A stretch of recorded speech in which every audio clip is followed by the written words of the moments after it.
Bonjour à tous, je suis Raphaël Andreotti, directeur de la prévention à la MNH et je suis aujourd'hui avec le professeur Amil Benyamina. Bonjour Raphaël. Alors aujourd'hui, nous allons parler du défi de janvier ou ce que les Anglais ont appelé Dry January. Le principe va être très simple. Nous avons des cartes avec des emojis, nous allons dévoiler des questions posées par des hospitaliers et nous allons tenter de répondre ensemble.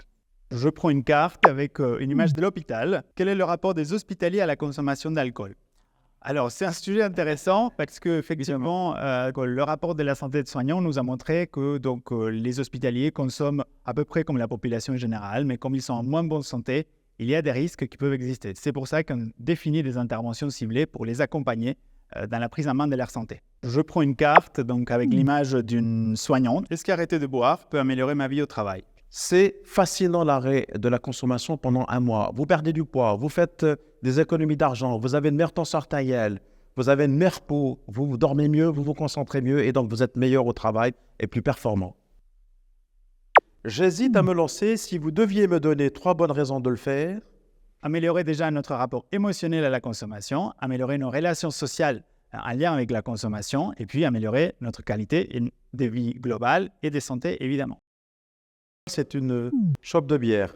Au-delà de l'abstinence, comment je commence? Ah, ça c'est vraiment fait pour moi. Eh bien, je décide de commencer en me disant pendant un mois, je vais aborder de manière ludique et décontractée ce mois de janvier et je rentre quand je veux et je sors quand je veux. Ce n'est pas une contrainte. Je me prépare et je me dis, tiens, je vais essayer de voir comment ça fonctionne. Et je pèse le pour et le contre. On fait ce qu'on appelle la balance décisionnelle. On se pose la question de savoir, est-ce que j'aime l'alcool? Qu'est-ce que j'attends de l'alcool? Et on voit les aspects positifs et négatifs liés à l'arrêt et les aspects positifs et négatifs liés au maintien de la consommation. Et puis on écrit des items et on va les pondérer. Et très clairement, évidemment, on va se rendre compte qu'on a plus intérêt à baisser, à arrêter durant le mois de janvier, notamment pour tous les aspects positifs liés à son activité de soignant. Et ça donnera le moteur pour poursuivre son défi de janvier. Celle du calendrier et la question est à quoi ça sert d'arrêter l'alcool seulement un mois? C'est super important parce que si déjà on arrive à se rendre compte qu'on est capable de faire une pause, on peut améliorer progressivement notre rapport à cette consommation. L'émoticône me rappelle quelqu'un de stressé qui a peur. Hospitalier, c'est parfois un métier stressant. Comment faire si je ne suis plus capable de décompresser? Peut-être que c'est pour toi. Effectivement, les dry January peut être une opportunité pour s'interroger sur sa consommation et à quel moment on consomme. On peut être dans des situations où, suite à des journées stressantes, on peut avoir l'envie de consommer. Et donc, le défi de janvier va nous permettre d'évaluer le moment, les espaces, les temps dans lesquels on peut consommer. Comment faire pour ne pas se sentir exclu quand on arrête de boire? Je crois que je prends celle-là si Ah ça oui, te va. très très bien, absolument. Effectivement, la question de l'exclusion dans des contextes sociaux est importante pour le défi de janvier. Et justement, ça fait partie du défi. L'objectif est de pouvoir continuer à exercer et participer à des activités sociales qui sont quand même très liées à l'alcool et justement pour prendre conscience. Certains vont réagir négativement à cette décision de ne pas consommer, mais d'autres forcément vont vous suivre. Donc, à vous de jouer le rôle pour mobiliser votre entourage pour le défi de janvier. Une balance de justice. Après janvier, vous savez s'il y a des alcools meilleurs que d'autres?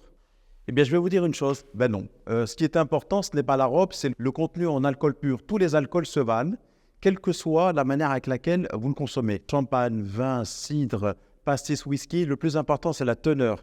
Il n'y a pas d'alcool meilleur que d'autres. Ce qu'il faut savoir, c'est la teneur en alcool, c'est-à-dire la concentration et la quantité d'alcool consommé. Ne pas penser qu'en arrêtant les alcools forts, en prenant du vin ou bien du cidre, on va échapper aux dommages liés à l'alcool.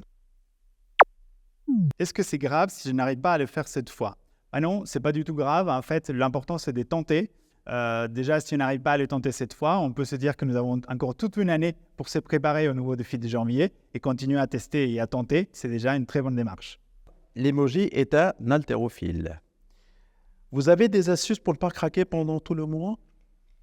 Ben, j'en ai. Il faut s'inscrire dans les sites. Il faut se poser les bonnes questions pour savoir si ça vaut le coup ou non de faire le défi de janvier. Avantages, inconvénients. Et surtout, se préparer psychologiquement à ne pas consommer en annonçant à son entourage qu'on va faire le défi de janvier et inverser finalement les choses. Amener les gens vers vous plutôt que d'être isolés par rapport à ceux qui consomment. Alors évidemment, l'ensemble de ces données que nous avons échangées avec Raphaël peut faire l'objet d'une mesure d'échelle, de forums. Je vous incite tous à aller sur le site du RESPAD où vous aurez tous ces éléments détaillés avec les références bibliographiques et des témoignages Si vous souhaitez avoir plus de conseils, des astuces pour améliorer votre arrêt de consommation, vous pouvez vous référer à nos différents stands de sensibilisation organisés tout au long du mois de janvier dans les différents hôpitaux. Vous pouvez également consulter notre site internet elmenage.fr où vous allez trouver des brochures d'informations où tous ces conseils sont regroupés.